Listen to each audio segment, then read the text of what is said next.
Hi, this is your host. Today we're going to talk about preventive care and screenings. Stay tuned. So, preventive care and screenings are important for keeping tabs on your health, catching potential problems early when they're easier to treat, and just to make sure everything is working like it should be. So let's get into it. First, let's talk about preventive care. This is care that you receive to help prevent illness or injury or disability. So it has things like vaccinations and also medications like cholesterol-lowering medicine if you are at risk for heart disease, and preventive care also includes a lot of screenings and other things like counseling to help you stop smoking, or counseling to help you eat better and exercise more. Some examples of preventive care are annual physical exams, dental checkups, and getting your eyes checked. And these are all important parts of staying healthy. Next up, let's talk about screenings. So screenings are different from other types of medical care because they are used to identify a condition before you have any signs or symptoms of the disease. So it's not when you feel sick or have an injury that you go in for a screening.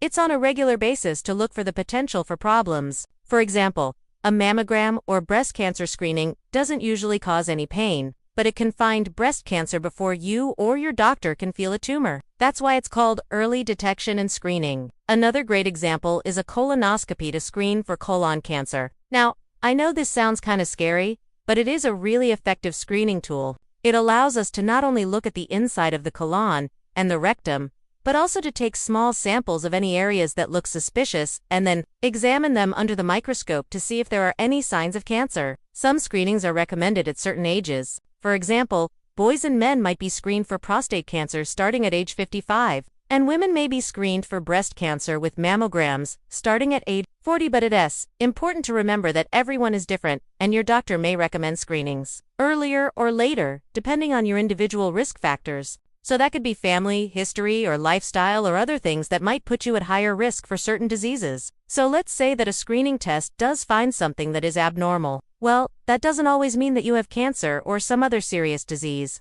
Sometimes a screening test can give results that are what we call false positives. That means that the test says that something might be wrong when it really isn't.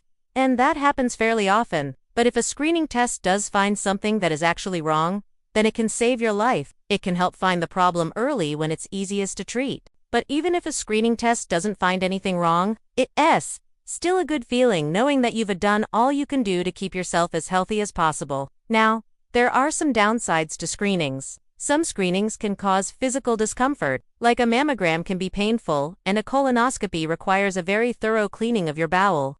Another downside is that some screenings might expose you to small amounts of radiation, like a mammogram or a CT scan. But overall, the benefits of screening tests far outweigh the risks. Remember, you don't need to wait until you're sick to take charge of your health. Preventive care and screenings are an important part of staying healthy and catching potential problems early. So talk to your doctor about which screenings might be right for you and make an appointment today. Thanks for watching. To learn more about preventive care and screenings, visit our website. You can also like us on social media and follow us on social media.